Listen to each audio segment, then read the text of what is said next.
This is a massive match. If we could win this game, then we went into 2 home matches against Malta and against Hungarians. And if we won this game and then followed up with 2 more victories against those 2 opposition, we are very much not alone in contention for runners-up spot in the group, which would get you to the finals, but also to compete with the Spaniards for the top spot in the group. And a very powerful Spanish team that's won all its matches in this World Cup qualifying group so far. Spain were a very, very good team, and you know, I remember the pitch being awful on that particular night, and Jack had sort of left the grass fairly long deliberately, not to allow them to build the game at the pace that he wanted to build it at. Ireland will kick off, playing right to left as the skies cloud over. Horst Brumayr of Austria is in charge at Lansdowne Road. Now Europe at large recognised that Charlton had worked something of a little miracle for Ireland, and we were capable on any given day, particularly at home, of beating any European team. And that was the mood going into the game. Notice there how they push up on the Spaniards. Obviously, if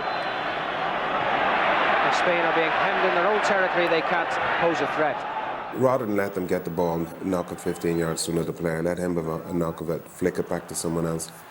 You know, to get tore into them really and kind of upset them and not give them time on the ball. So our game plan suddenly became, you know, how do you cope with it rather than, you know, you can play around it and stuff like that. You couldn't, because everyone was attacking together, everyone was moving together, we were fighting for each other, and they'd know where to pass the ball really. I think it was a degree of skill, but the underlying basis for the victory was the physical nature of the Irish team. It wasn't not unlawful, not it's beyond the laws of the game, but what it was, we imposed ourselves on the match, and it was a classic 1-0 victory from the Jack Charlton era. And that's broken nicely from Cascarino to Houghton, but it's still Houghton. Then in the middle, Whelan's there!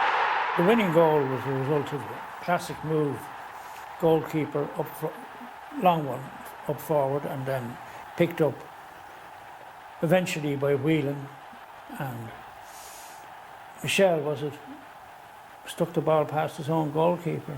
Oh gee, everyone said.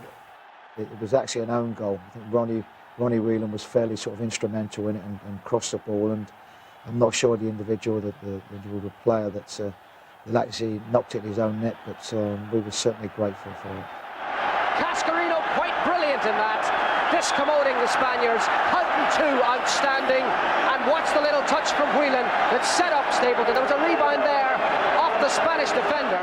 Not a pretty game, because Jack didn't particularly, you know, like to get the ball down. He used to play 1-2 at the Angels, and it wasn't a night of pretty football at all. The goal was ugly, you know, but we won ugly. This was a case where history actually repeated itself, because the match was decided by an own goal, just as it was in 1965 when we played them in the World Cup. The pitch was awful, just as the Spaniards complained about in 1965, only the venue had changed and it was now Lansdowne Road.